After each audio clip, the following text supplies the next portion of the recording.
Philadelphians use almost 1 billion plastic bags each year.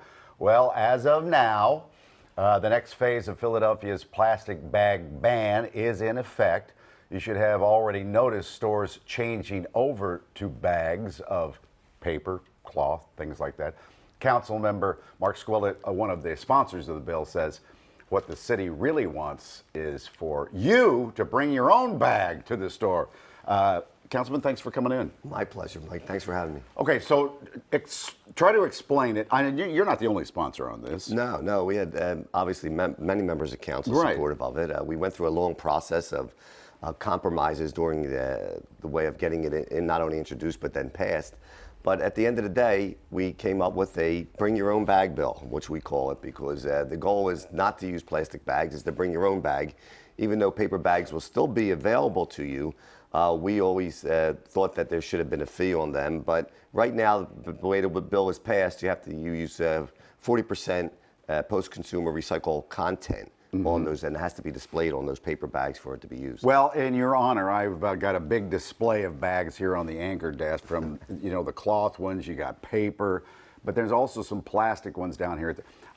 Is it true that some stores already found a loophole in the language of the bill to still be able to use a form of plastic? Yeah, I don't think it's really a loophole. I think it's a misunderstanding of the legislation. We are now looking to amend the legislation to clear it up.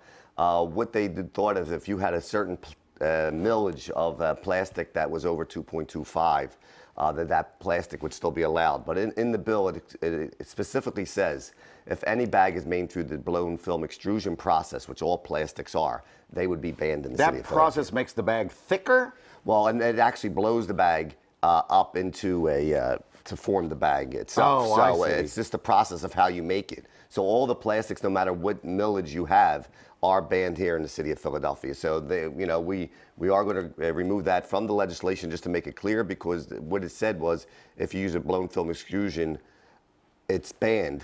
But if you have a bag that's 2.5 mil, you could use it. So people are amazing. I think they can always find a way around something. But the goal is those bags are even thicker plastic, so they would actually cause more of a problem to. What is the goal? To clean up our planet? Well, the goal actually, as in our environment, we see what happens out there. I mean, the trash on the streets with these plastic bags was ridiculous. 1 billion bags you had mentioned earlier. Yeah, 1 billion. It's the overuse of it, the giving out away of bags. And really, people don't realize you're paying for those bags anyway. I know they say they're giving away, but they're adding them into the cost of your products.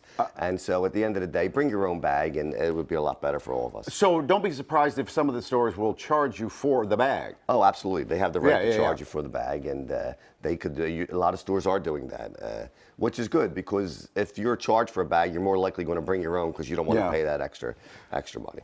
Malcolm in the control room, it's already in effect in Delaware. So I ask our viewers, has it really affected your life in a big way? Let's put it the first one. I'm not sure it's a positive or negative. The bag situation is good. Stores, paper bags are provided. You shouldn't be forced to buy a bag, though. They're upset about that. Well, listen, then bring your own bag. You're not forced to buy it. Just bring your own bag, and you don't have to pay for a bag. It's that simple. It's just it's a change of mindset on how you shop. And over time, it'll become second nature. Yeah. Another person who's watching the show from Delaware says, to them, it hasn't really been a big deal. It hasn't affected their life too much. That's great. We will get used to it. Yeah, and they will. And I think over time, people will say, I can't believe that we really actually worried about this. Will there be bag police? Are we going to be turning each other in? Let's say you didn't bring your bag in, or I see you with a plastic bag. Do I call 311? It's not on the consumer, it's on the business themselves. If they provide these bags for free, then it's a violation. Now, and I would then cite them. Well, who's going to walk around? There's no. Well, it's going to be complaint driven. Obviously, you call 311 just like you do for a lot of other complaints and concerns, and then they notify the city of the stores that are providing these bags, and then they would enforce it through. How long are you going to give the businesses before you start fining them? Well, it's going to be until April 1st. Okay. So it's a 6-month period of time for warnings, so that we could warn them and let them know, and we think that's fair to them. We started July 31st of making they were supposed to have signs up in the stores to let the people know that no longer be providing plastic bags. So, it's almost close to a year of time for people to get used to this. Now, I know that the people on the city council and all of us can walk and chew gum at the same time because people are going, you're worried about bags when you've got so much violence in this city? Yeah. My God. But speaking of, you cover what? South Philly, Center City, Fishtown, Northern Liberty, parts of Kensington. Port Richmond, Harrogate, yeah, Chinatown. It's a pretty diverse district too. And some of the hottest spots about the violence. Oh yeah, violence is out of control. How about the woman got a knife held to her neck? She's pregnant. I think this was down in South Philly. It's shocking.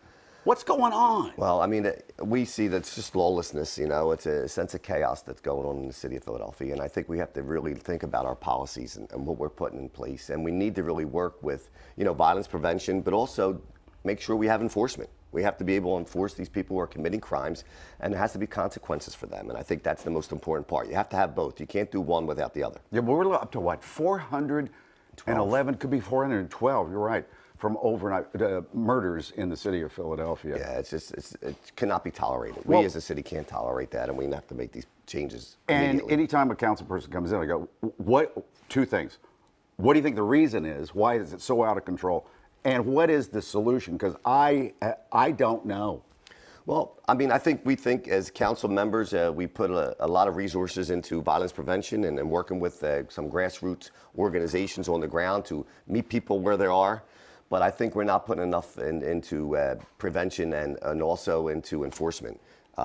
And like I said, We don't have enough cops, or they're not being held accountable, the criminals. I think it's both. I think you know, it's not a popular job right now to be a police officer, and so we are in a recruiting process.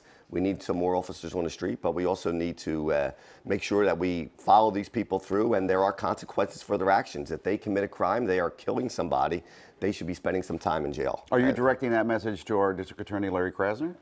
Well, we work with Krasner and the police commissioner all the time. We really want to enforce people who are caught with guns, and we really want to make sure there's strong enforcement for people who are committing these serious crimes. Mm-hmm. You know, we worked with District Attorney Krasner on other things as far as bail reduction and cashless bail systems, which we think are great.